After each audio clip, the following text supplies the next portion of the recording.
caregiver, Mr. Patrick Sullivan.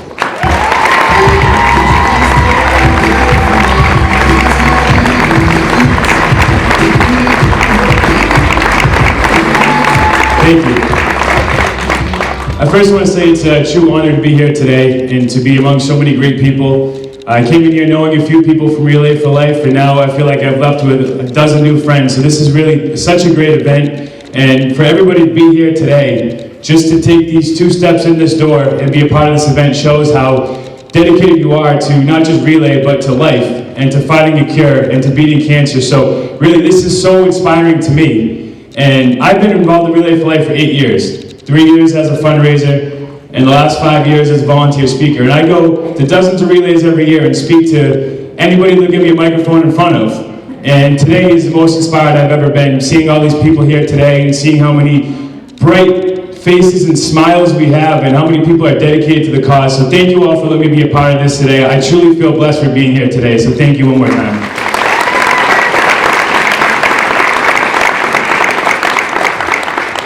So before I get into the message, I want to give you some background on why I relay.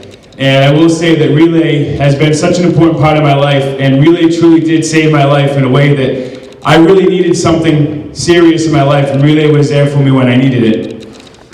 So as Jeff said, he's a mama's boy. I will go on the record and say I am the biggest mama's boy that anybody will ever say, and we'll chat about that later. I'll challenge you to that, because I am the biggest mama's boy, and anybody that's ever heard me speak knows that I brag about it. It's my life, it's my goal, it's my dream, and she passed away 7 years ago, and every single day I wake up, and I'm just as big of a mama's boy as I was when I last saw her. That's how I live my life. And when I was 10 years old, my mother was diagnosed with breast cancer. At 10 years old, to me, breast cancer meant that my sister and I would go sit in the waiting room, we'd do our homework, we'd play games. Well, Mom went to see the doctor. She wouldn't feel good when she left. We didn't know what treatment was at that time. I was only 10 years old. And it meant we would go home, we would get ice cream, rent a movie, sit on the couch all day. That's what our reality of cancer was when I was 10 years old, because we didn't know anybody else that went through it. Fortunately, at the time, the doctors were able to do the right procedures, the right treatment, and the doctors said, you know what, come back next month, we'll check, come back next year, we'll check, and in 10 years, if there's no more signs of cancer in your body, you're cancer-free. So every time she went to those appointments, we crossed our fingers, but every time we got the green light, says, keep going, you're doing great, there's no cancer in your body, let's keep going. Fast forward 10 years, best day of my life. My hero, my best friend, my mother, the person I care and love about most in the world, was cancer-free. I could not have been happier. I was at college in Rhode Island. I probably drove home 150 miles an hour just to get there to see her, because I was so excited. Fast forward 6 more months, and she started having some back pain, some rib pains. She went to the doctors, they checked her ribs, they were okay, they checked her back, she said, you have a pinched nerve.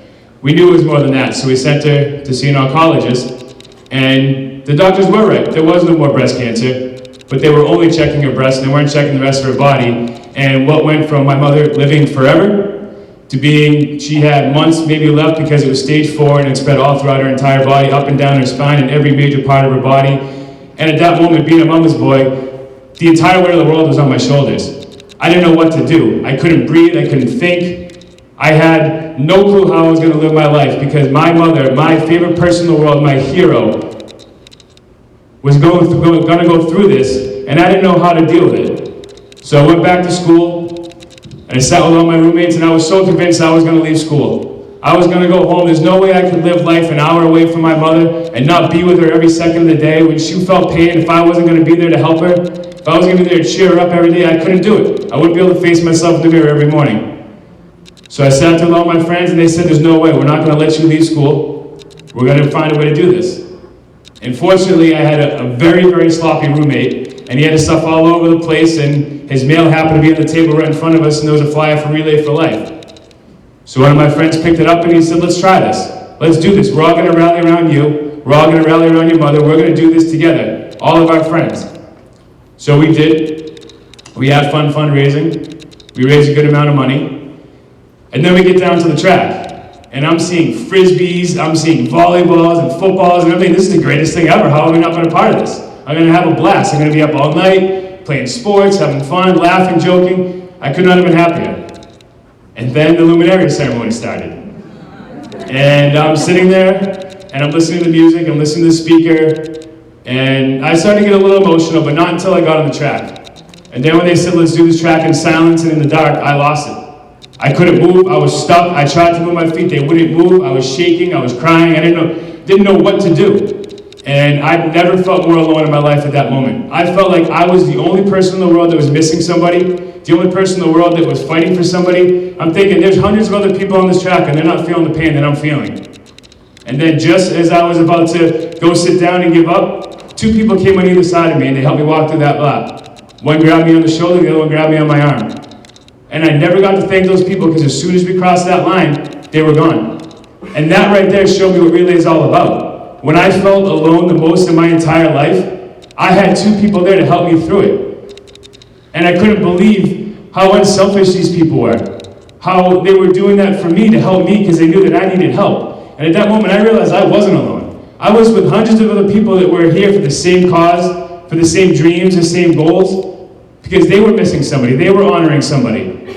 And at that moment, I knew that relay was for me. This was my thing. I was never going to not relay. And I started thinking. It was dark.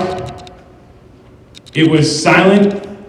But what we were doing is making such a loud and bright and powerful statement that we're going to walk together. We're going to honor our loved ones together. I didn't know the person next to me. I didn't know who they were walking or fighting for. They didn't know me. They didn't know my mother. But we walked together because I needed it.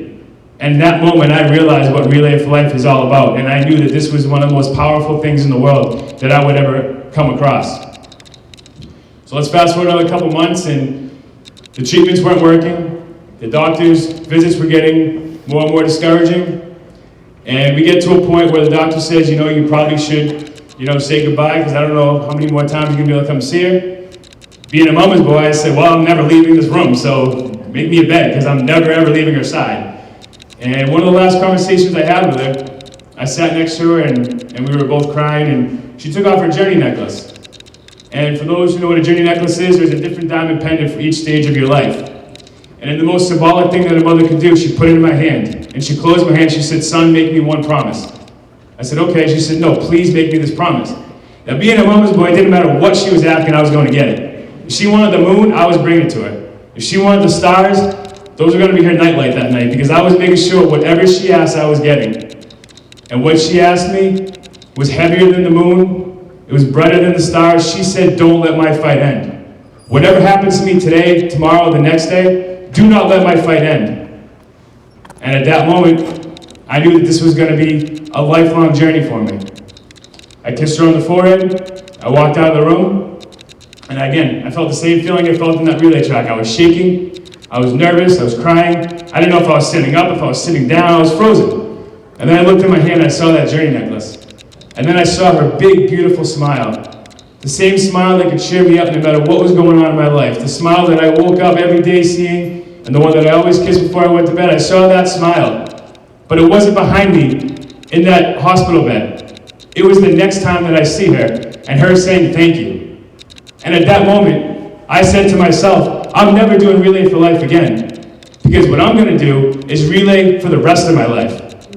Relay for the rest of my life. And my finish line doesn't come at 7 o'clock or 8 o'clock in the morning. My finish line comes when I get that thank you. I'm a mama's boy. I aim to please. And I'm not going to stop relaying until I see her smile, until she says thank you one more time. And that has become my life goal, to hear her say thank you one more time. And it's not going to happen until I fulfill my promise of continuing her fight. So as all is happening, I started thinking more and more about this promise. And I realized cancer affected my mother physically. Right? It was in her body, she went through the treatment, she felt the pain. But it affected me every other way possible. It affected me emotionally. She was crying, I was crying. She was laughing, I was laughing with her.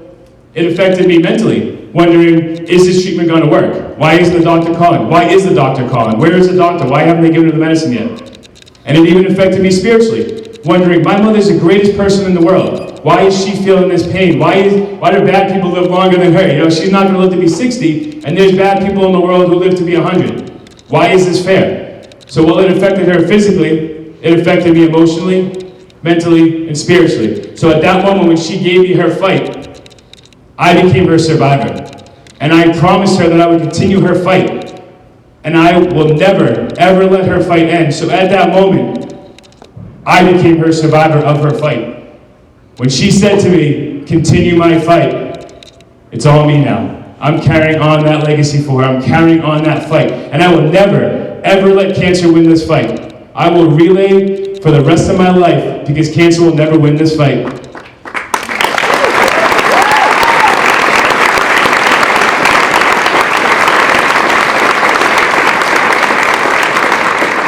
So now I go to all these events and meet so many great people, and every time I go to an event, I leave more and more inspired because I see so many bright faces, so many people who have such passion and such pride in what they do.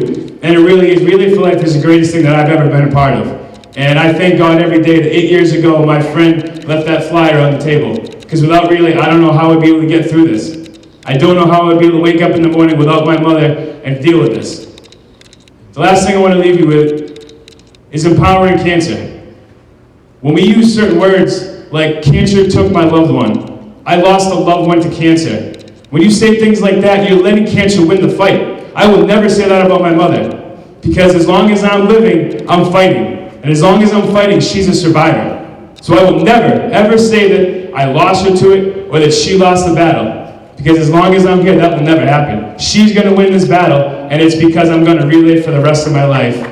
I hope that everybody out here, thank you. I hope that everybody out here can join me in this Relay for Life. Don't make it a one-day event.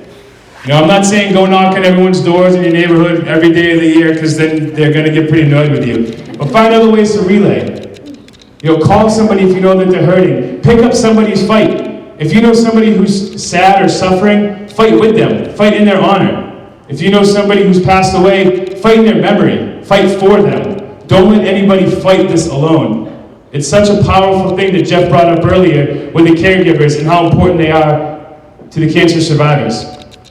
And I'm up here today to tell you that I was a caregiver of my mother's when she was sick, all the way from 10 up until 23. When she passed away when she was 23, I became her survivor. And I will never, ever let her fight end. Please join me in this, and don't ever let your loved one's fight end. Carry on their fight, be their survivor. If they're not right here next to you physically, to be that survivor, you be the survivor for them. And I will tell you, I spent 23 years being a mama's boy with the greatest person in the world. The last 7 years I've spent fighting for her as a mama's boy, and I am so proud to tell you that right now, carrying on her fight, this is the closest I've ever been to my mother. God bless everybody. Thank you so much for having me here today. Continue to relay, or please relay for the rest of your life. Thank you.